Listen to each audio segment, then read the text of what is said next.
Men, welcome to another episode of the Surrendered Podcast.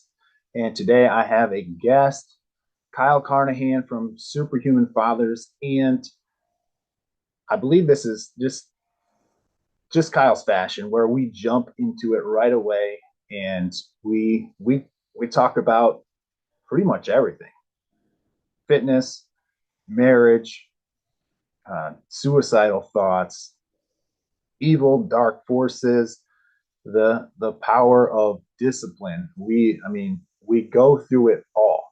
And as a first responder myself, and Kyle being a first responder and now a coach of men and couples with his wife, this has been, it was a powerful conversation, and I hope you guys enjoy it. Make sure you, if you want to connect with Kyle and just get in touch with what he's doing with Superhuman Fathers, or what they're doing as a couple. That's the Power Couple Playbook. Reach out to them. I'll have the information to connect with them in the show notes. So I hope you enjoy. As Christian men, we are called to surrender our lives to Jesus. To surrender to Jesus means to give in, not to give up. We are called to use our strengths, abilities, and opportunities to grow and prosper. We are called to strengthen ourselves, our families, and our communities. We are called to be disciplined, courageous, and honorable. This is Surrendered Strength. Kyle, how's it going, man? Oh, good, bro. I It's am I'm grateful and just blessed to have you, man. yeah, come on, man. We come from the same world. My Yeah. me and my wife had this weird conversation last night. She's like, "Hey, you miss being a fireman?" And I was like, "Yeah." She's like, "We do this all the time. Like sometimes it'll be like, let's move into a boat in Mexico, and then we'll just like run it, like in our heads." She's like, "Let's move back to Colorado. Go back to your first fire department. They'll take you back. You can go through another academy, start over, and then we'll go live in Evergreen." And I was like, sitting there just dreaming of being back on the truck. Yeah. Like, what? I haven't had that feeling for like 4 years. That's awesome. So, how long have you been out of firefighting? Well, I guess it's only been 3 years. So Oh, okay. I took my leave of absence 3 years ago, and then I was contemplating keeping the job or not. And then a year in, we were so busy. I was at an event and HR called me, and like I just quit on the phone. Yeah, Yeah, it was weird. that's crazy. When Am I, I guess sorry, that go ahead. am I freezing a little bit?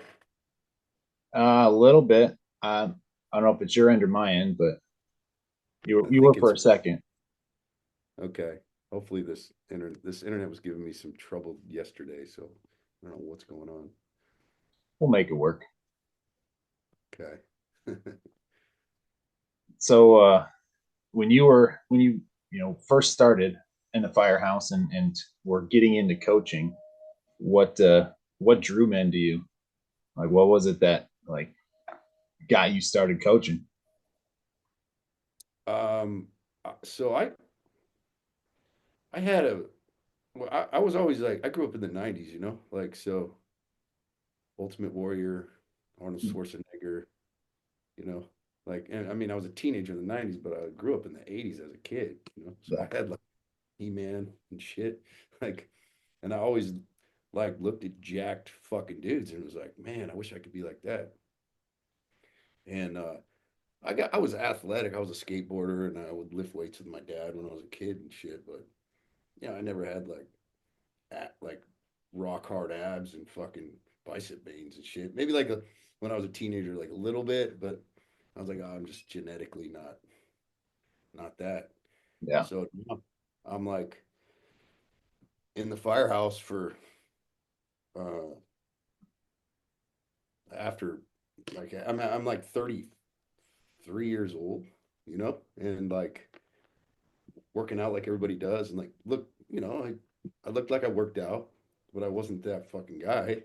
And I meet this guy at my department, and I was telling him, I was just like, man, I always wanted to get like fucking ripped. And he's like, pulls out my fitness pal, and he goes, and I go, what's that? And he's like, you just put your numbers of your food in here, and then you get ripped. And I was like, huh? That's it? And he's like, yeah, that's it. And a couple of the other guys at the firehouse table were like, don't do it, man, don't do it. And I was like, well, why wouldn't I do it? Like, he's gonna be on your ass. And so I just did that. I was like, okay, I'll just put my food in. And like the first time I got ripped, like it was like 3 months. Now, I was like at that point I was 6'2". My first cut was like I think 178 is what I cut down to. So I was Wow. 6'2", 178. But I was shredded and I was skateboarding like a motherfucker. I felt athletic. I felt great, man. Yeah. And throughout that process, like I got the macros and I ended up hurting myself and busting my knees out from skateboarding and just doing shit. And at that point in my fire career, like they called me Slim Shaky because I was real nervous. I had problems leading, like I just slow to make decisions and shit. I did not feel like I was like really part of the crew. Like I felt like a burden a lot of times. And I Yeah. was super self-conscious about like what everyone thought about me with my decisions and shit. So he gives me the macros and I end up having to get taken off the truck and put in the office. And I kick the macros aside a little bit because I'm trying to deal with my knees, and I couldn't skate, I couldn't lift, I couldn't climb ladders, I couldn't do shit. So I just started getting depressed and feeling like just this weak piece of shit. Became a fireman and just fucking dive bombed into this like weak dad bod old man. So the macros were like in the back of my mind the whole time, but I was trying to deal with my knees. Maybe 4 to 6 months later, after trying all this physical therapy that kept making it worse, I found this book of this guy that had my same patellar injuries. And I go, I'm just following this shit. So, like, this is like literally when I found real discipline, like real regimented discipline. And I go, I'm going to follow this to the T. So I was going to the gym every morning and I would do my rehab exercises and then I would lift. And then I was like, well, let's throw these macros in there. And I just locked it in, like locked, Yeah. perfect. And I did that for like 3, 4 months. My knees were still weak. I literally couldn't squat barely the bar. Like that's like how far I had to go. But I started popping abs, and then the bar went to like tens, and then 15s, and then 25s, and then one plate, two plate, three plate over the course of a year. And at the end of that year, I go back to the firehouse and I walk in and I got 15 pounds of muscle in my frame. I got a fucking bicep vein. I got a different fucking fiery look in my eye. And I just started making decisions and not giving a fuck about I stopped thinking about what everyone was thinking about me. I just did my own thing. I built my confidence in myself and how I was proud of myself so much that I stopped giving a fuck about what they thought. Right. Changed everything, like everything. So I inherently started sharing that with other guys because they were like, "What the fuck happened to you, bro? You're not the same guy. What happened? Like you leave and you come back and you're a different human." So I started having the conversations with that. And come to find out that I was in my own head, and a lot of the guys around me were dealing with the same shit. Really worried about what people thought about them. They were holding themselves back. They were drinking too much. They were undisciplined. They were having marriage problems at home. They were overly angry with their kids. And there was all this shit going on that I didn't see because I was so caught up with my own insecurities that I couldn't see the things that everyone around me needed. So from then, for the next 8 to 10 years, I just helped people with that shit way before Superhuman Fathers Yeah. was even an idea, you know? So I had a shit ton of life transformations under my belt before I even started Superhuman Fathers. Nice. Nice. So getting into Superhuman Fathers, you help dads get jacked, respect respected and desired again. Going from the firehouse into full-time coaching, and really probably even before that with helping people, starting from what I'm hearing, you starting with the body, really just getting people jacked. And why is that important, to start with the body? What was it for you? Because everything's intention and discipline, and food is the easiest thing to make excuses about because in the moment it doesn't matter. Right. So, because I'm not going to see any difference if I eat the fucking donut or I eat some chicken breast. Like, I'm not going to see that right now. So it's the easiest thing to put off to the next day. It's the easiest thing to put off to the next meal. And you have to have faith that your actions are going to have results over time, and you have to be super patient with that. So when you think that way, that's why I always tell guys, like, I had a guy that he's like, hey, how do I like leverage all the transformation in Superhuman Fathers to the best degree? I'm like, hit your macros. He's like, really? I go, yeah, because a guy that won't lie on that and will hold himself accountable will have the ability in a discussion with his wife to shut the fuck up and be patient and let her talk, even though he's feeling irritated and he wants to say some shit. Because it's all it is it's grabbing the fucking snack and being like, I need this right now. It's the same shit when your wife's like, hey, what's with this bullshit? You didn't clean this up and I asked you to take the trash out. And you want to be like, I'm busy, bitch. Like, do you know what I do for this family? No, you use the same discipline. It's the same muscle to just be like, calm and go into a place of patient curiosity with her and be aware of your energy. Because if you're hitting your macros and you're hungry, your awareness is super high because you have to be aware of what's going on in your head and the actions that you're taking. So every guy that has gotten, here's what I'll say, like, you can get ripped for the purpose of like a wedding or Mhm. I want to look good for summer and all that shit, and that's cool. The problem is it's not going to last, right? So like there's a switch that happens like I'm going to build the best version of myself and I'm going to hold the line on that till the day I die. That's a very different commitment than, oh, I'm going to do this 3 month program so that I can look rad on the beach this summer. Like there's a difference between that and being like, I refuse to be any lesser version of myself for the rest of my fucking life. And that and part of that is like me not having abs is absolutely unacceptable because that is a representation of my discipline. So if at any point like my abs start to disappear, I'm like, oh shit, my whole life is now slipping because I have taken my eye off the ball.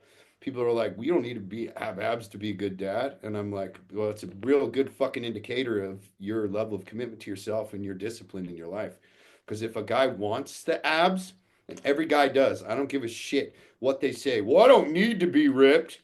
And I'm like, all right, bro, if I could magically snap my fingers and you could lose a few pounds or be fucking massively athletic, jack, powerful body, what would you choose? And they're like, well, I would take that body. I was like, you just proved to yourself that you want it, but you're unwilling to give yourself what you want. This is a form of self hate. So I'm going to sabotage myself and take the lesser, turn to pleasure, and withhold what my soul actually wants for me. This is the biggest problem in men with making excuses because they actually want it, but they're unwilling to give it to themselves. And when you live like that, you're going to do that in every aspect of your life. Yeah, absolutely. And I've been there. I've told myself that lie in the past, and it is the biggest lie. And you're right. It's a form of self hate, and just to be undisciplined is self hate. And I've over the years I've kind of transitioned my thinking with discipline, in basically discipline and love for me is the same word.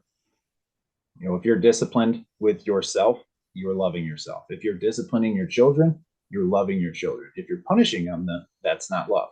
But if you're disciplining them, that's love. So discipline and love for me is basically the same word, for the most part. And yeah, disciplining or being disciplined is crazy. And you talked about the the guys or the people that have this 3 month goal for a wedding, whatever. And now I went to college for fitness training, and that was almost what turned me off from fitness training and wanting to help people in general, because I'm like, is this it? Just help people for 8 to 12 weeks, and then you go back to your shitty way of life, your shitty Yeah. eating, and you're not doing anything. That was for me. I was like, all right, if this is it, then I'm out. But um, luckily, God continued to, well, just work in me and show me bigger and higher things through it all. But yeah, I'm relating to what you're saying for sure. Yeah, like I try to get my guys to look 10, 20 years in the future and look at that guy. Like what are we building? Like what is our long-term life going to look like? Like fuck the wedding. Like and you can use that as a little carrot. Yep. It's fine. You can use it. Use it, but just use it as an accelerator, not as this mindset of like I want to get to a point where I can then run from suffering again. Like there's a switch I watch happen in these guys. It's a switch. And when the switch happens, they turn into philosophers. Like literally when the switch happens and the commitment to be this man for life happens, that's when the transformation of their life actually happens because they're not resisting the suffering anymore. And the work and the sacrifice required forever. That is a surrendering. And when you surrender to real transformation, that bleeds over into everything. Like in the end, like I don't give a shit about if you have abs. Like I don't care. It's not about that. It's about the tool that it is to sharpen the weapon to do the shit that matters. Connect to God, have an incredibly intimate and emotional connection with your wife, and to create an environment for your kids where they can lean into and trust their father, a refuge in their home, and so that they always have this this wise guide that they can always turn to, knowing that like my dad is my coach and my closest representative of what I want to be in my life. So like that's what we're doing, but the body is used as leverage to create that guy. And guys can say, "Well, I could be a good dad and I can be a good husband and I can make money without the body." And I'm like, "You yeah, you can, man. You can also chop down trees with a rusty axe. Like you can.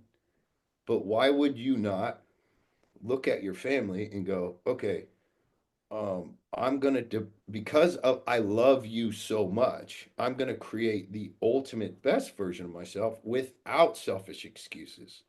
Like no selfish excuses. I talked to a cat the other night, um, and he's like, "Hey, I want to get loose. I want to get like athletic, and I want to look good, but I meet with clients a lot, so I drink every night." And I'm like, your clients don't pay you if you don't drink? Like, what kind of people are you hanging out with? And I hear this all the time, a couple times a week. And and they're like, well, no. And I'm like, okay, so you have to drink for the clients, or are we just saying that? Like, what? Why do we have to drink? And then it'll get into like, well, I got a pretty stressful business, and you're like, okay, so we're telling a different story. We're saying that you don't want to get rid of the sedation and the escape. Yeah. Okay, cool. So now we got to balance what we're looking at. So we're trading ourselves being a more powerful leader with example to our kids, to our wife, to everyone that we meet for an escape. That's what we're doing. Let's not call it good or bad. Let's just call it what it is so that we can weigh what you're saying. So you could be this jacked, lean, fucking exemplary animal. By the way, does that guy get more respect or less respect from people he does business with? Probably more respect. Okay, So now we know in business, you actually can do better being disciplined and holding the line. Would you agree? Yeah. Okay. So actually, we're going to make less money. He's like, maybe. I was like, that's fine. We can go with maybe. So are we willing to give up our sedation and suffer to be a better version of ourselves for us and for our family? And to earn a higher level of respect from the people that you are trying to get respect from by joining them in their destructive behaviors. It's like, fuck. I'm like, that's the reality of what we're juggling here. So you just got to help people to see what they're actually trading off, and and then they can't lie to themselves anymore. And then whatever they decide to do, man, like I'm not gonna strong arm somebody and tell them what's right or wrong. I'm just gonna give them the facts of what the trade off is, and then whatever they decide, I'm like, okay, not my game. That's your game. Maybe to somebody it is worth it to have that nightly sedation and be fat. I'm just like, all right, enjoy that. I'm out on that shit. Yeah. Well, as you're talking with your clients, and this is one of the games, or kind of realizations that I needed to get to going through warrior trainer, and just the warrior method, is the truth. The truth has to come out, or there's not going to be transformation. So just kind of talk about that a little bit more, and how that's played a part in your life, and as you continue to coach. Yeah, like it, it's everything. So we coach couples also because like my favorite thing to do is get a married man who's disconnected with his wife late. Like that's my favorite thing in the world. So we got Superhuman Fathers, we all love fitness shit and all this, but all this leads to just getting this guy so his wife desires him. That's like my end goal for every single one of my dudes. Get them to love themselves, get their wife to lean into them. Because a guy who's highly connected with his wife is a great father. Because it's much easier to be a good dad than it is to be a good husband. And Mm-hmm. if you can have the energy and the communication ability to have this incredibly tight relationship with your wife, you're going to naturally have good energy in the home because it's required in order to get her to trust you and lean into you and desire you. It means you have to be this ultimate man who like really takes care of himself, is disciplined, but also has an incredible sense of empathy. So we build that guy, his wife leans into him, and his kids see now what a marriage looks like, and then the energy in the home changes. But in order to do that, like this guy has to look at the truth of all that he's lacking. Men don't like to look at their weaknesses, and they feel alone in their weaknesses. And you show a guy that, hey, all the guys you think are perfect around you are fucked up, all of them. It's all a mask and a show. And you get them in a room and everyone's now open about their struggles. They're like, oh shit, I can now feel comfortable sharing my truth because I'm in a group of truth tellers. And and the truth just ends up getting extracted. Like you can't help but tell your truth that you've been withholding because the environment calls for it. Like that's the culture of the environment. And there's a piece of us that wants to be honest and wants to share. But when you're in environments where you just feel like you're the only one and you're judged, men will hold on to their lies and their deceptions their entire fucking lives and just die with them. And until they actually crack open the truth of where they're at and admit the fact that they could be better, um, well, shit, they'll be stuck.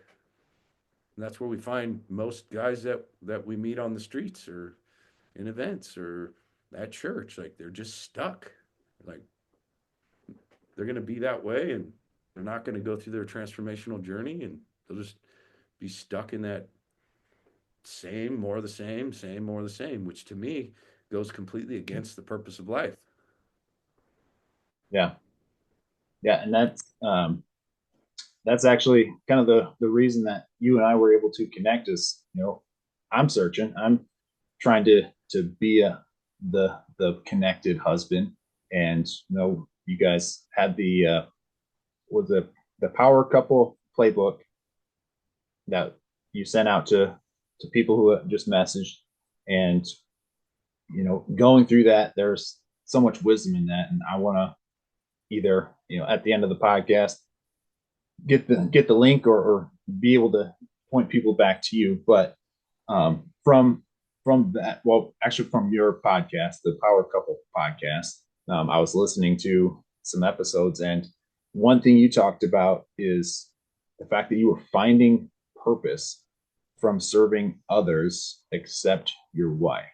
And for men who are called to serve and lead, especially in first responders, I find, or I think this is a big issue among men as first responders. So kind of go into that some more, please. Yeah, we miss, I don't know what it is. We miss the reality of our misinterpretation of our priorities. So like we get blind to it, and we wonder why we're so miserable. We're just like, I'm doing so much good, and then you look at like the heart of a man's contentment is with his woman, but yet that's the place where we deposit all of our bullshit and have the most pain. And then we never learn the skills of how to create that connection and hold it, or we just kind of don't have the awareness or care. The amount of guys I talk to that are high level dudes, and I'm like, when was the last time you like took your wife on a date? And they're like, oh, we go on dates. And I'm like, when was the last time? And they're like, oh, 6 weeks ago was her birthday. I was like, so you have not taken your wife on a date for 6 weeks? No. I'm like, dude, what do you fucking expect? Like, you can't build a relationship with someone if you don't, like, especially a woman. Like, she has to feel like you give a shit about her. And and then you take this woman who's now feeling neglected, and she starts complaining about shit. And then he's like, dude, I'm busting my ass. Why am I getting all this shit? And then she pulls away sexually, and then he's like, hold on, I'm making money, I'm paying for the house, I'm paying for the fucking food, I'm working overtime. And he's like, in his head, he's like, fuck you, bitch. Like, I deserve this. And she feels totally unappreciated and disconnected. Now he's frustrated, further pushing her away, and he has no idea what's going on. Now he's just like, what the fuck's going on? Then he starts going, uh, then he starts stops feeling like a man because he's like, I can't even please my wife. When in reality, all this was some simple communication habits and having your wife feel seen and heard. Like it, but just like fitness, guys blow this. It's like, man, I can't seem to, my body's falling apart. I think my metabolism slowed down. And then, my dad was bigger. So I think I have a genetic issue. And I'm like, you're eating too much and you're not working out. What the fuck do you think's going to happen? It's like simplifying everything and being like, dude, we got to regiment the biggest levers in the game so that you can have the best life possible. And when our priorities are all fucked up, man, it just, we get confused and we're wondering what's going on. It's like guys will be like, I hate myself and I just never feel good enough and I'm depressed and I'm on meds. And I'm like, you're on meds? And they're like, yeah. I'm like, when was the last time you went to the gym? They're like, I don't go to the gym. And I'm like, your doctor just gave you meds and didn't say, hey, you're a man. You need to do hard shit. You need to build confidence. You need to be disciplined and regimented. That's your medicine. You need to take action on your dreams and your visions. You need to have like a future goal and actually be working at that every day. That's your medicine.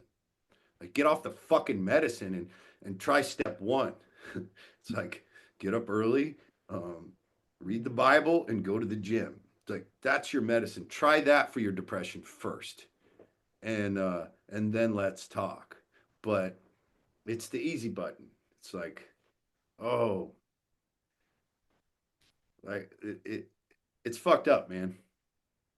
Yeah, yeah. I mean, you're right. It's the easy button, and it's so easy for men to just, nah, I don't need to do that, or make the excuses of, I don't need that.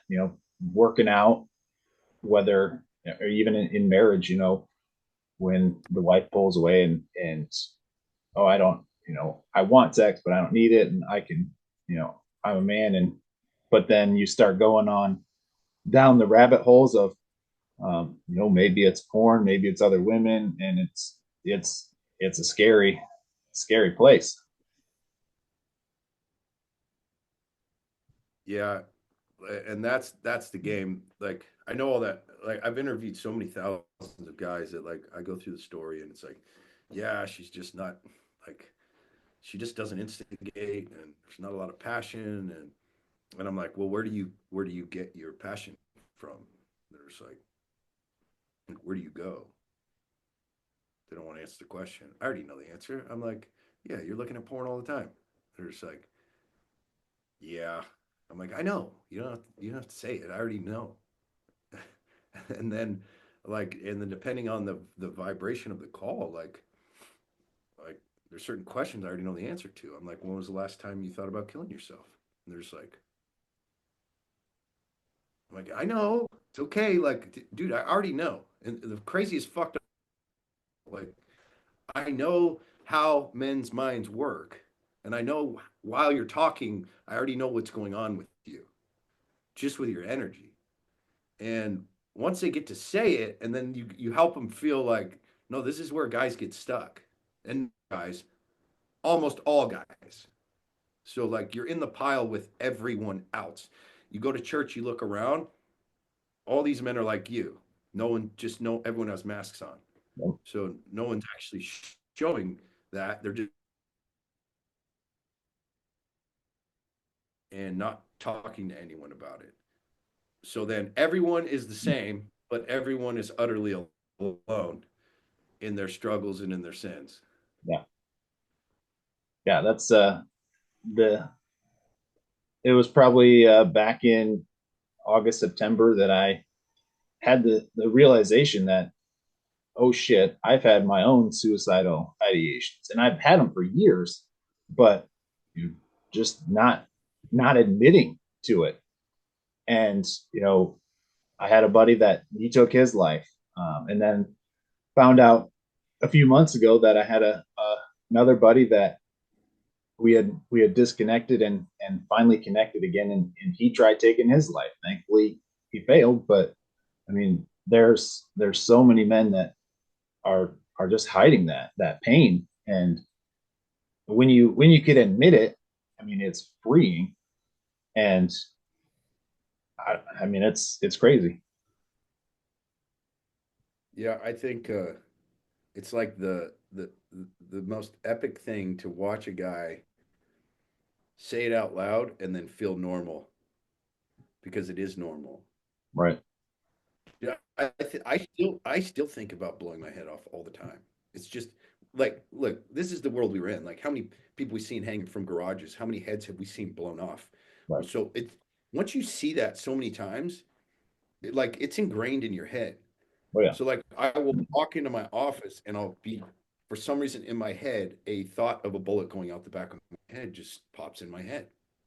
And whenever I am in a tough spot, my brain will go there naturally. It'll just go there. And I go, okay, whatever.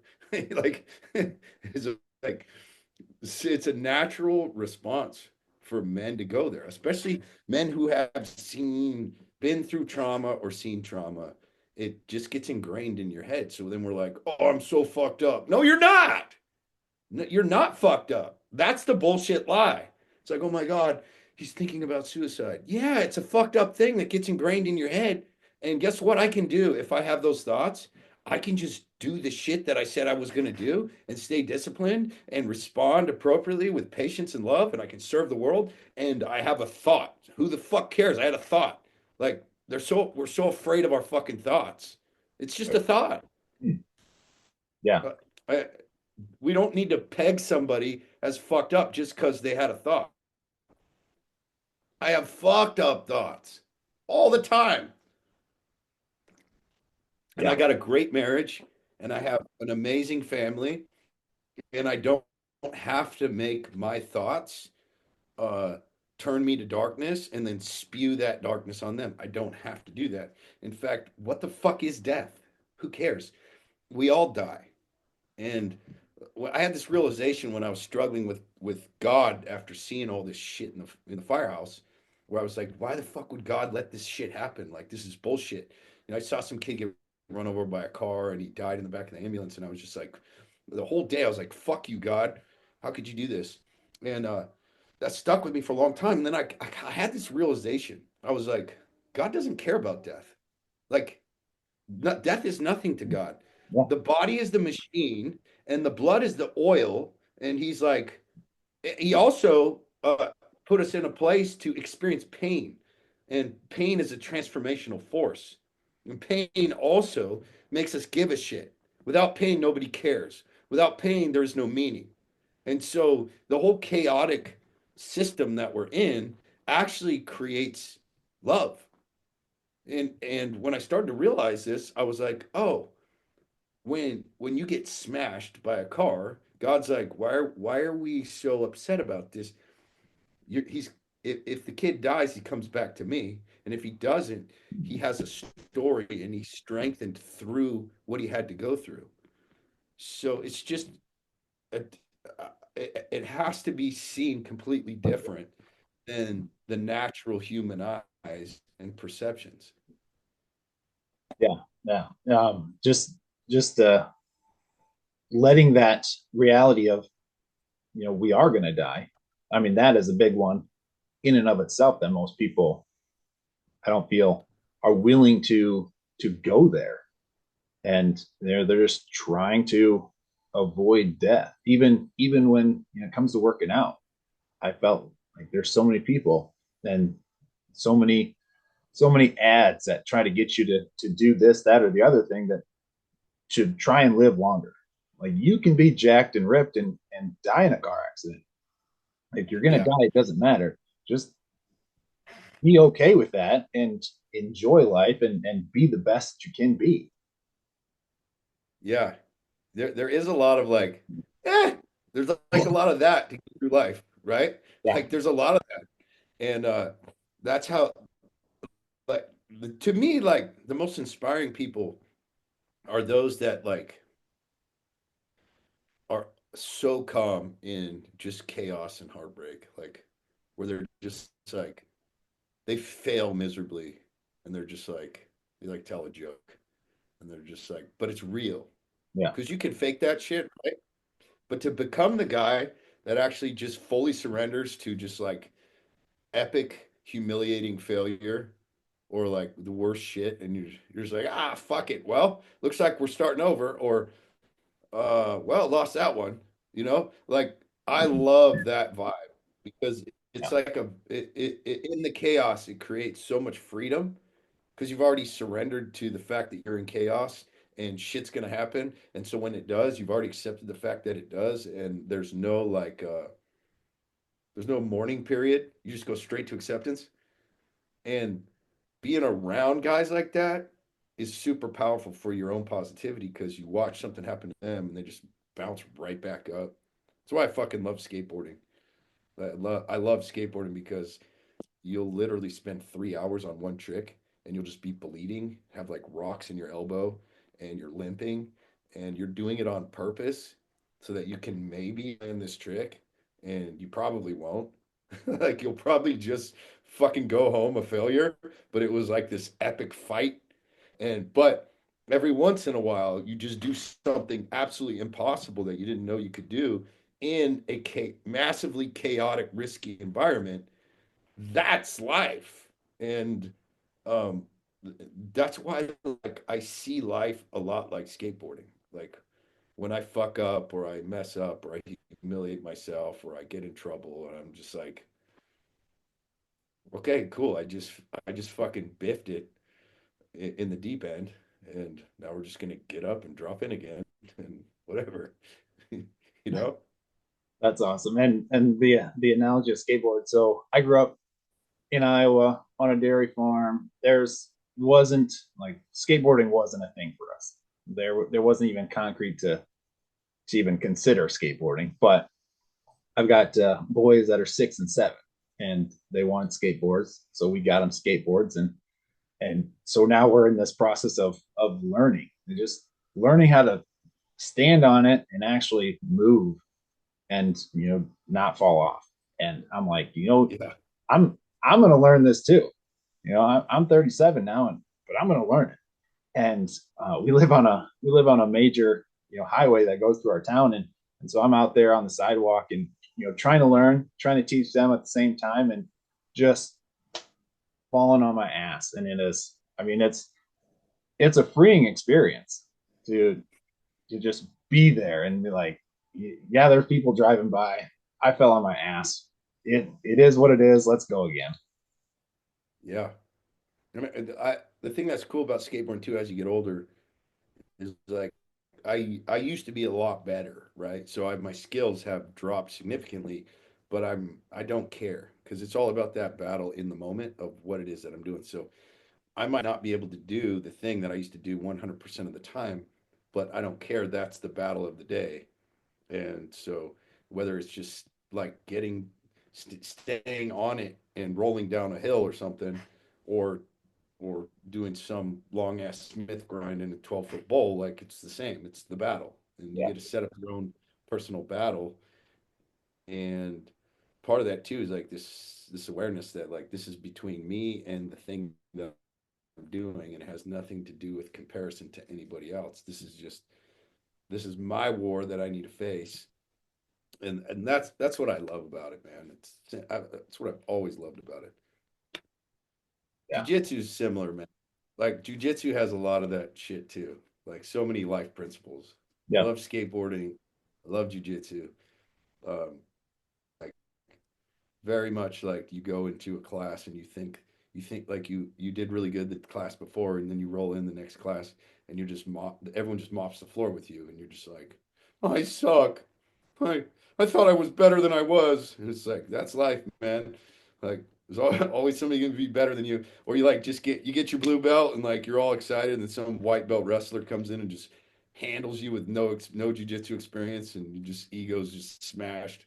yeah, yeah. I've done some jujitsu, and being a wrestler, in high school, feeling feeling decent about my skills, and going there and just getting smashed, and I finally came to the conclusion that okay, I'm actually here to get smashed. Like I want to be here to get smashed. Yeah. I want to improve, but I want to be with someone that's going to crush me because I'm going to learn that way. And that's kind of a lesson I learned in wrestling back in high school. There, I always tended to learn more from my losses than my wins. I didn't want to lose, but I lost, and the reality is we go back and look at our losses, look at our failures, and try to learn from them a lot more than often than we do our wins. Yeah, I think grappling is like the gnarliest shit ever because if you get two guys that don't have any quit in them and they want to challenge themselves and you put those two guys together, I don't care what rank they are, I don't care what they know. Like that is a fucking lung burning, body burning war that like you can go as hard as you want. And when you got two guys that have literally no cap to the level of effort that they're going to give, like that turns into a 5 minute fucked up, very painful experience Yeah. that it's very good for the mind. Oh, absolutely. Yeah. Mind, body, everything. I mean, it's crushing.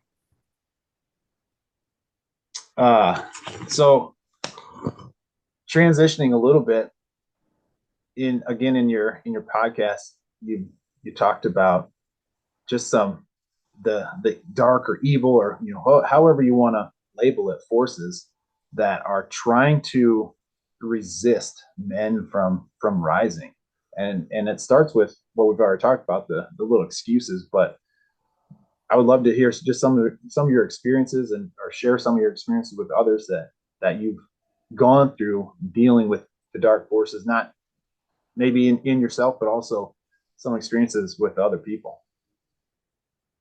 Yeah, if you look around, it's all around us. So if the you got to figure out what your purpose is. Guys go like, I don't know my purpose. I don't know my purpose. Your purpose is to get fucking better. Like that's your purpose. Like we're here put in a place with resistance so that we can work against the resistance and learn wisdom. Like get smarter, get stronger, have experiences. And so if my whole point is purpose is soul expansion, like just expand me as a human, and if that's God's purpose for me, then anything that stands in that way is evil because it goes against my God-given purpose.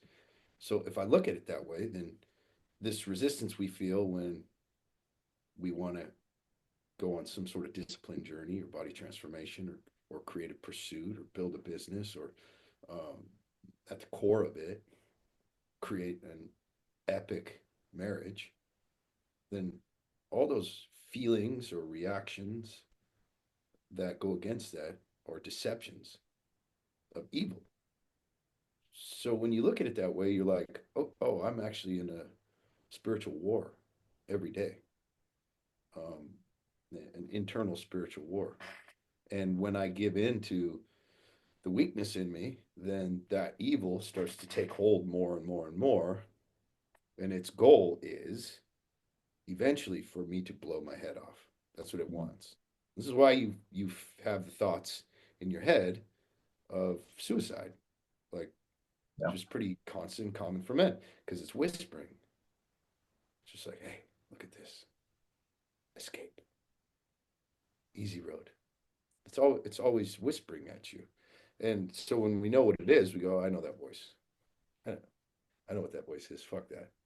So I've had guys, one guy in particular that really showed me this was one of my guys lost 116 pounds. He's a very religious cat, good dude, trustworthy. Lost the weight, followed through with the program. One came to one of my events, and we're all sitting in a circle, and he was. I was like, man, I wonder why he's here. He's kind of got his shit together. Well, we're sitting in the circle, and he's like, I have been addicted to porn for 30 years, and I have never told anyone. And I'm like, oh shit, there it is. So we talked through that, and he's just absolutely ashamed, which is hilarious because he was in our group for 2 years. I'm like, you've been holding this back, like, dude, we've all talked about the gnarliest shit here, and you've been holding this back. So at the end of our event, or day two, actually, the morning of day two, we have these sandbags that represent our lies and our burdens, and we pour them out, and we make our declaration of the new version of us and what we're going to leave behind and what we're not going to settle for anymore and what we're going to change. And in that circle, he um, he comes up to me and he is yelling in my face, like this calm, nice guy who I've never seen this version of him comes and yells in my face and he says, you think you can help them? I own them. I own all of them. You can help none of them. He's got sunglasses on. He's putting hands on me. He's pushing me. He's saying, fuck you, Kyle. You have no power here. And I'm like, what the fuck? And I look over at a couple of my other guys who like been, they're church going fellows. I'm fairly new to this game. And I was like, is this what I think it is? And they're like, yeah. And I'm like, is this real? So he like attacks me and we like wrestle in the sand. And I'm like, and I pull his sunglasses up and he looks at me and he's like, do you know who I am? And I was like, yeah, I think so. Yeah, I know who you are. And I remember the words I said was, you, well, we're all telling the truth here, man. You got no power here. I go, you're welcome to stay, but you got nothing. And then I told my client there, I was like, why are you letting him do this to you? Why are you being such a bitch? Just step the fuck up and tell him to get out of your head. You're believing his words. And he kind of snaps out of it. And he goes and pours the sand out. And I'm like, what's going on with you, man? And he's like, I'm having a war inside me right now. And I'm like, okay. And some of the other guys were at the beach. They're like, hey, you got to go out and wash that off in the water. It seemed to make sense at the time. So he goes and runs out into the ocean And I'm like, I get this inclination that's like, go baptize him. And I'm like, I don't do that shit. What is this, a fucking weird ass cult? I can't, I'm not going to do that. But the inclination was so strong, like, no, go baptize him. So I go out in the water, just get down to my skivvies and run out there. And I was like, I tell him, I'm going to baptize you, motherfucker. And he's like, do it. Like, just so non what you would think this would look like. Yeah. And I baptize him and hold him underwater for like 10 seconds, and then he comes out screaming. And I just go onto the beach and kind of collapse of like, what just happened? Like, what did I just experience? And he comes and sits next to me, and I'm talking, and he's like, dude, I've never seen the sky so blue. Like, I've never felt so free in my entire life. And I think what happens with guys is they get trapped in their own lies, and those lies start to take root, and those roots start to create an identity. And when that identity is threatened, there is a massive fight. Hmm. There's an internal fight that gets very violent. And that's what I saw in him. We were all there in that moment. Now, is it the devil that possessed him? Like, I don't know, man. I just know from my perspective what happens in the mind of a man. And the spiritual story behind it is very helpful to understand what's happening. And then he was able to go tell his wife. They hadn't had sex in 2 years. Nobody knew this. So he goes and tells his wife the truth. He was so scared she was going to leave him. She leans into him because of truth. He was afraid of shame. She leans in, and he sends me this text. It's like, bro, we've had more sex in the last 2 weeks, more amazing sex in the last 2 weeks than we have in the last 40 years of our marriage. Like, truth. All it was truth, and him winning that battle, and him putting a name to that resistance, and now being able to differentiate the voices. This is the resistance. This is the voice of my soul, or God's voice, and being able to then, in the moment, in the mind, go, no, that's the lie. That's the truth. And when a man can start to differentiate that, he'll start to take different actions in his life and improve his relationships, and he'll start to rise. But you got to give it a name, and you have to be able to distinguish those voices. Once you learn that, you're in a very powerful position. Right. Um, yeah. So two things that come to mind from that story is first the fact that we have the power over those stories, and we can take captive the thoughts that are in our head, good or evil, however you want to label them. But second is just getting to that point of identifying them and identifying the truth. And what is um, what are some ways that you have helped guys just get an understanding of what's going on in their head, and to separate the voices and identify the voices so they can actually look at, okay, this I'm not going to listen to, this is the story, this is the voice I do want to listen to. So what have you done to help men with there?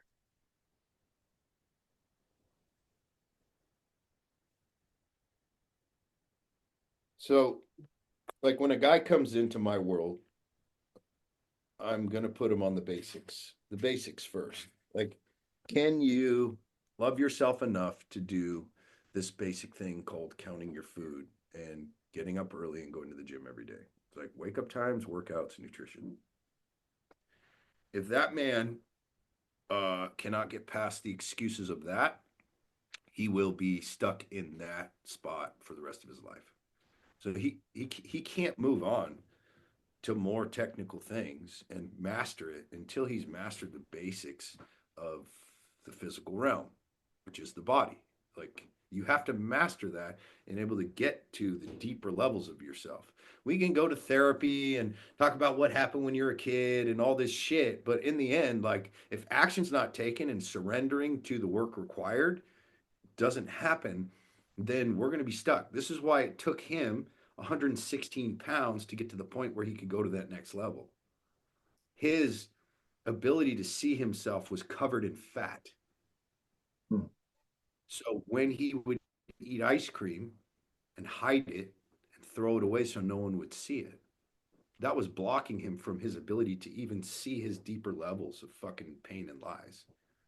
Wow. So you've got to start with the basics. And that's why, like, when a guy's like, man, I'm really struggling. I can't do this. I'm like, good, stay in the struggle. But like, there's no time limit on this, and you're also not a bad person if you're struggling with discipline. You're a normal person. Right. So just like we talked about in skateboarding, like I have guys that will come in and they get the mindset and they get ripped in like 90 days and then they're ready to go to the next thing.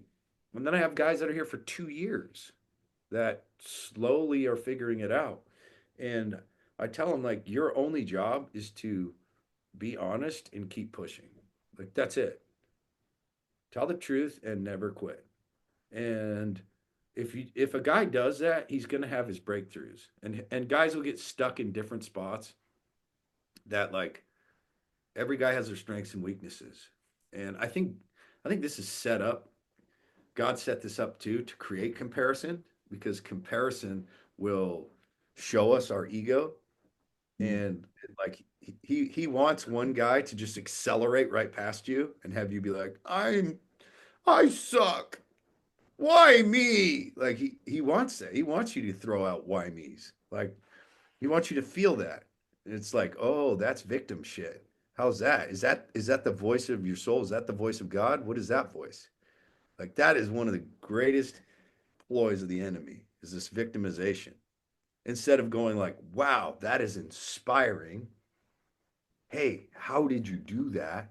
I want to hang out with you because you're the best. And I want to be the best too. And I'm struggling with this and I'm okay with that, with struggling. Like I accept the fact that you are better than me and how lucky I am to have you in my life. And jealousy's a motherfucker, man. Like Hmm. once Yeah. once these guys in the process start getting jealous of the guys around them and start throwing fits, it's not working for me. It's like you're not working for you, dude. Like, well, tell me about your compliance. And they're like, well, I tried, but. And you're like, oh God, all those buts. You know that's why you're stuck because you're but. That's your fucking problem right there. You stop that shit and you come in and say, here's exactly what I'm struggling with. Here's where I go wrong. Here's what I feel. Here's here is my shame and just expose all of it. Yeah. Exposure is the key to transformation, man. Exposure of weakness is the key to transformation. I tell my guys when they come in, you got 4 rules. Show up to the calls. If you don't show up to the calls, you don't build relationships. You don't soak in the philosophies. Number 2, make friends in the group because you're going to become who you're around and who you associate with. Number 3, tell the truth because exposure is the power of transformation. And number 4, uh, if you start to slip, like if you even start to feel yourself being deceived or getting pulled back in your old ways, you have to get in the habit of reaching out to somebody in the group, whether myself or the coaches or the mentors or friends. Like you've got to be like immediately like, hey, I'm getting sucked into darkness. Yeah. Because if you do that just by saying it out loud and then having someone breathe hope into you, it'll be a day, 2 days rather than a month, 2 months, 2 years, 20 years, where you're just like stuck in the fucking shame cave. It's like, but it's a Yeah. whole reprogramming of people's brains because they're like, well, I don't want to say too much, I don't want to be judged. It's like, no, be judged. Be judged. Like put yourself in positions to be judged and your transformational path will be massively accelerated. Right. Absolutely. Absolutely. Um, Man, and for me, going through the warrior program, this has been the transformation that I've found. in myself is, being allowing myself to be judged, and accepting that people are going to judge me, people aren't going to like what I choose to do. And you know the and there's going to be people that there's even going to be people that, as men, myself and other men, go on this journey, whether it's just in our fitness or the deeper stuff. Like, there's going to be people that in our lives that we thought we liked, we thought liked us, that they're gonna walk, and they're gonna, now we don't want this version of you. We want the old version of compliant, complacent. And there's I found there's men that struggle with this, and I get it. I've been there. Just, when I was in college, I went out drinking, every weekend. And when I got an OWI and spent the night in jail, and that was my kind of wake up call back then. And I had a roommate that, as I started to not go out as much, he's like, "Oh man, you've changed." And at first I was like, "Dude, I don't want to be that guy. I don't want to be." And then it took me years. I'm finally like, "You know what? You're right. I have fucking changed. I'm not that guy. I don't want to be that guy." And just being okay with that is huge. Yeah, I like Alex Hermosi how he says that because he's like, you're gonna inevitably on your journey, people are gonna say you've changed, and he says, and you haven't. Huh. I haven't Just heard that one. straight up, yeah, yeah, yeah, and you haven't, That's and you're just like, but that concept to be able to grasp that young, like for my kids, I try to teach them that where it's like, dude, you do your life, and people will come and go, and then people will judge you, and they might be right. That that's the part that people get fucked up because they're like, "Am I?" But that's the transformational process is to expose your weaknesses. So you're being your authentic self. Well, your authentic self might be kind of fucked up, and when I say might, it is right. So when I reveal who I am, I'm revealing all my weaknesses. So when they judge me, a lot of times they're right, and that's okay. I don't have to get mad about it. I just then look at it and take the data and information that I'm getting from my surroundings and take my emotions out of it and go, okay, well, what do I want now based upon this understanding? And uh, like and then there's a deeper voice. There's like a deeper soul knowledge that you're going in the right direction. But the right direction often takes you through this fucked up place where everything feels wrong. right. So it's like you know you need to go this way, but everything feels wrong about the place that you end up. But that is the path of transformation for you to get to the other side of that and look back and see what you had been through and go, oh, well, if I knew what I knew now, I would probably do it different this way, this way, this way, and this way. And I kind of fucked this up. But I sat in a place of truth the whole time in my imperfections and in my weaknesses. And I took my hits Right. and you can't get through without it. Like you can't really go through a transformational process without hurting people, saying dumb shit, changing your views on things. Like think about politics, dude. Like a politician will say something and then 2 years later they have a different opinion and then they keep showing what they said 2 years ago and they're like they're a flip-flopper. You're like, "No, they learn. Right. They're they transformed. They saw data and changed their view, and and that's like to hold people to have to be stuck. You know, like I left the Mormon Church after going on a mission, being married in the temple. Like I was teaching seminary, and I had a transformational moment where I was like, "Oh, I need to leave." And then my whole world turned on me. They all turned. I was bad. I was evil. I was a quitter. I was failing. I gave up, according to them. But I was in reality, I was stepping directly into my fear, where the resistance was the greatest. Would have been much easier for me to stay, put on the mask, don't ask questions, Mhm. Just comply so that you can keep your peer group and your family happy, and mommy and daddy will be proud of you. But God will put you on a trajectory of rejection to root out the evil of your heart, you know? And I also don't put it past me that maybe someday God will tell me to go back. That's okay too. Like I don't know. I'm just like, hey, where do you want me to go? What what's the plan for me? I'm gonna get an inclination. I'm gonna go, okay, that feels like my soul. I'm going that way. Might be right, might be wrong, don't know. But I'm not gonna sit in this life just being afraid. I'm gonna Yeah. take the risk and go check it out. I'm gonna go map my territory. Yeah. I've heard it, it was Elliot Hulse who made the comment or statement of, you don't make right decisions, you make the decisions right. And you might have to go back, just like you said, but in the moment, yeah, absolutely. You make that decision right and you move and you learn and grow. And then from there, make another decision. Yeah, and I think people are just so afraid of feeling pain that they do whatever they can to avoid pain. And avoidance of pain is the fastest way to get stuck in depression, mud, sludge, and lack of growth. Yep. It's just like you can't avoid it.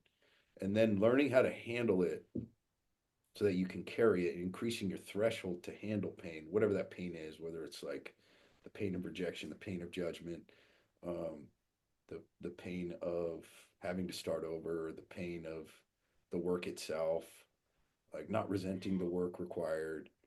Um, and that's why putting yourself through physical pain is really powerful because you, like in a workout, you're like, okay, I'm going to purposely put myself through pain in order to have long term growth that I'm not going to see for a long time, sometime in the future. Like this pain, I don't get direct physical results from.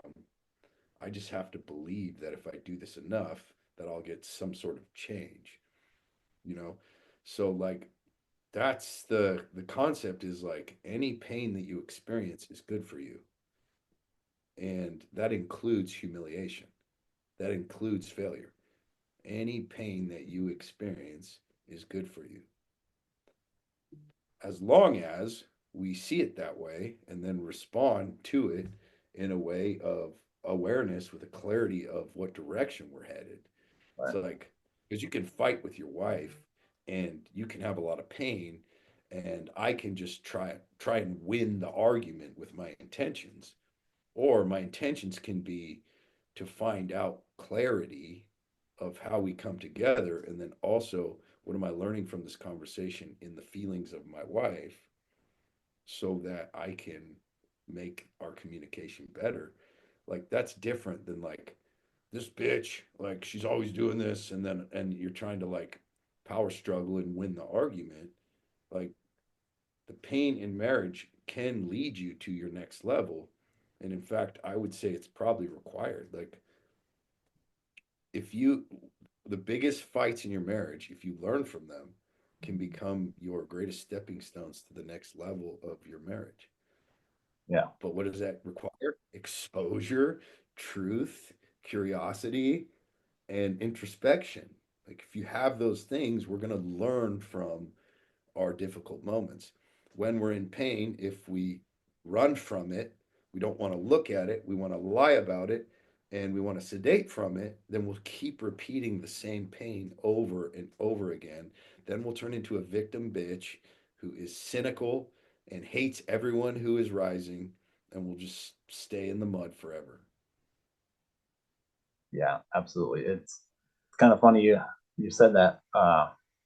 When I joined Warrior and have the app and get notifications of other people sharing their stacks that they're doing, and for for a few weeks, maybe a couple months, I would get these notifications and I'd be like, man, and just start getting resentful and angry. because I would get these notifications. And the reality was I was resentful and angry because I wasn't doing the work. I wasn't doing what I knew I needed to do. And then I'm finally like, oh shit, I just got to start doing the work. And I started doing the work. I'm like, you know what? I'm glad that notification came through now. They're doing the work. I'm doing the work. Let's go. Yeah, because you're like, how the hell they must not do as much as me, and I can't fit it in, and so like they're none of these guys have as carry as much as I do, and like they're just wasting their time riding all day. Like what's fucking stupid? I get it, dude. Yeah. It's the But same thing when like uh just if everyone's doing better than you at something, and we don't want to face the fact that we're not good enough yet. And when you can just be like,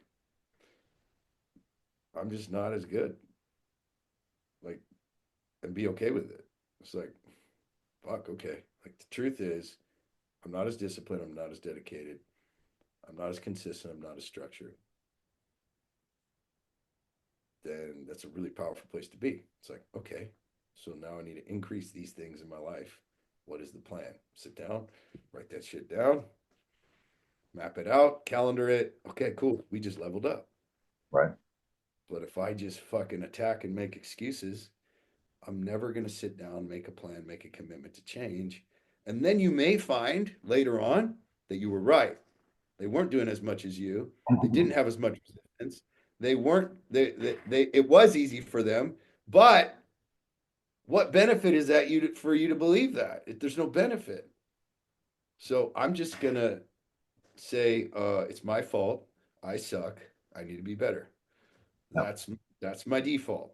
Like, my marriage isn't working. I suck. I'm not good enough yet. I need to learn some shit. My business isn't working. I'm not a good enough marketer. Like, well, but the economy and this and that. Fuck that. That doesn't help me to blame anything. yeah, It helps me to say, I'm not good enough yet. What do I need to do to get better? It's like, yeah, but it's going to be so much work. And what if it doesn't work? It's like, it doesn't matter. Like soul expansion is the concept. So the more resistance I have, the harder it is, the better to learn that thing within greater resistance. So then you're like, okay, good. It's good that it's harder. And damn, like when I figured this out, how fucking valuable, right, how valuable, like how much value am I adding to myself to be able to figure this shit out in a more difficult environment. yeah. And to and to just keep expanding on that is huge. Love it. Kyle, I'm gonna we'll wrap this up. I appreciate your time and just it's been an honor. Any final thoughts, final words, and then let people know where they can connect with you, and also we've talked about it a little bit, but the Power Couple Playbook. I mean, that's been huge for me, even the last couple weeks. And let people know where they can get that.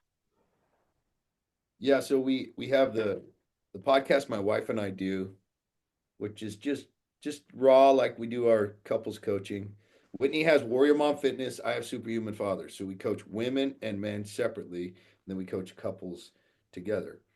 Um, our goal is to get all couples working together because, but like for example, when a man comes into Superhuman Fathers, his wife is already in Warrior Mom Fitness. Like I invite her in right away. Nice. So although it's called Superhuman Fathers, like it's superhuman families here.